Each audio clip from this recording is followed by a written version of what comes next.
Hey y'all, Ryan here. Real quick before we get started, I just want to let you know the first 3 minutes of this video are going to be sort of a gameplay overview or how the game is set up. And then after that, the next 5 minutes are going to be playing an actual round of the game. And I'll also put a link to the Tabletop Simulator mod down in the description below. So hope y'all like it. Appreciate your time. Cheers. Hey y'all, this is Ryan. Welcome to a how to play video for Drawing Dead. Drawing Dead is a 1 to 2 player game that plays in about 45 minutes. It's a puzzly sort of roguelike game where you're altering cards and creating combos in order to activate abilities, defeat minions, and unlock gates with the goal of escaping purgatory before you lose your soul. It's quick to set up and get started, and it's quick to learn, but there's a surprising amount of depth and player advancement by playing each of the different characters and leveling them up in different ways and facing different enemies and bosses on multiple different difficulty levels. So there's definitely a lot to keep players coming back. Even if they play through the game once or twice, it's going to be a different experience every single time. In Drawing Dead, you play as a character that met their untimely end at a Frontier Saloon poker game gone bad, and they awake to find themselves in purgatory. They then have to play their way out of purgatory by unlocking the 3 gates and defeating the bosses behind them. Each player starts by choosing from one of the playable character cards. Characters have 2 sides, reflecting the duality of their personality and perhaps the reason they ended up in purgatory to begin with. Each character has 4 activated abilities that you activate by satisfying the hand requirements on the card in order to deal damage to enemies and produce other effects.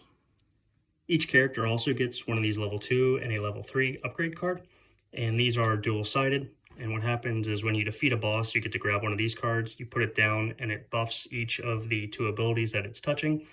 And each side of these sort of reinforces a different playstyle, so you can sort of build your character out throughout the course of the game. So throughout the game, you're going to be using your abilities to fight minions and bosses. Minions are your sort of run-of-the-mill enemies, the denizens of purgatory. And they're going to also have abilities, and they're going to be forming card combinations to try and attack you back to keep you from opening the gates and leaving purgatory. After players choose their character, they then choose the difficulty they'd like to play at, and that difficulty will then be determined by the different levels of the 3 gates that you have to clear to win the game. Here is a standard difficulty with a level 1, a level 2, and a level 3 gate. Each gate tells you how many minions you're going to be fighting while that gate is in play, what cards you need to put at the gate in order to unlock it, and each gate also has a boss on the backside, which is a more powerful version of the minion card.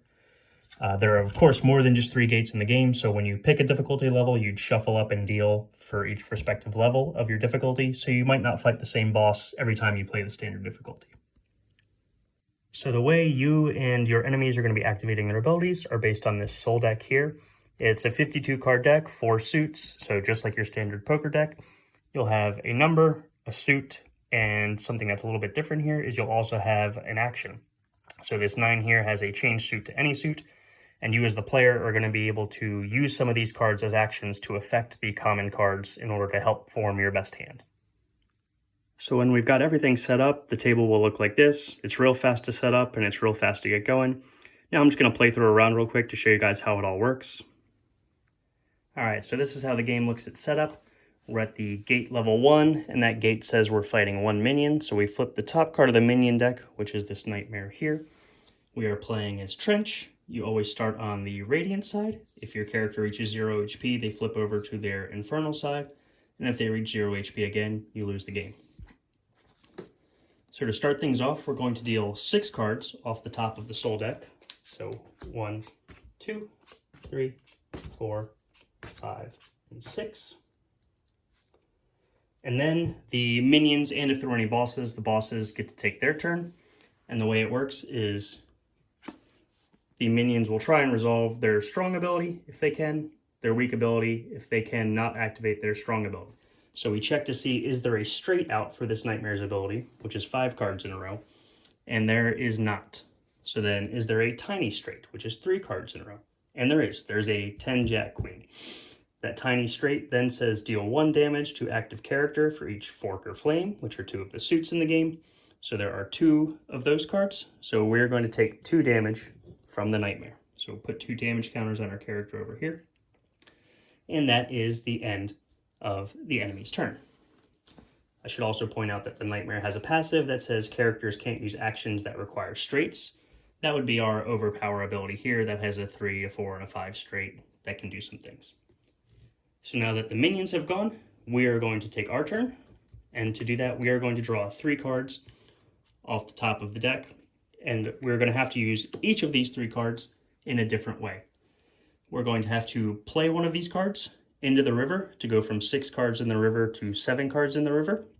We're going to have to use one of the text boxes on one of the cards as an action, and we're going to have to put one card in either a gate or in the bank. So the bank is sort of your free space. You can freely draw a card from the bank and discard a card from your hand. So if you fill up the bank, you have some RNG mitigation where you can always kind of reach into the bank and get some cards.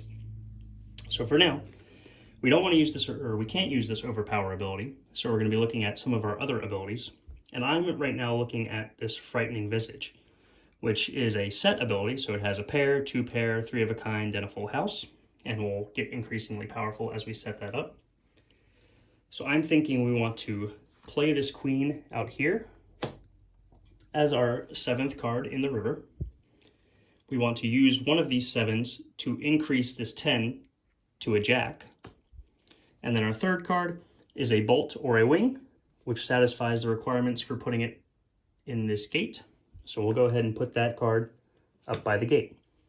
Now that I've played my 3 cards, I select which ability I want to activate. I want to activate this Frightening Visage. So to do that, I put this token on it and say I'm activating this ability.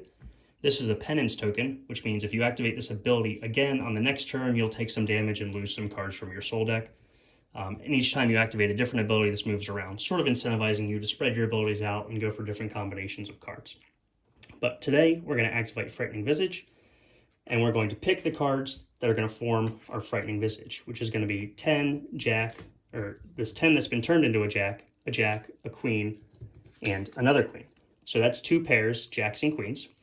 Cards that we don't use in our hand are lost. So you lose the game if all of your cards go to the lost pile and you can't deal out. So that's one way to lose. The other way is to die twice. So we're activating Frightening Visage. Frightening Visage says for 2 pairs, deal 2 damage to any target. But it also has a block of text that says deal +1 damage for each face card that you use in this ability.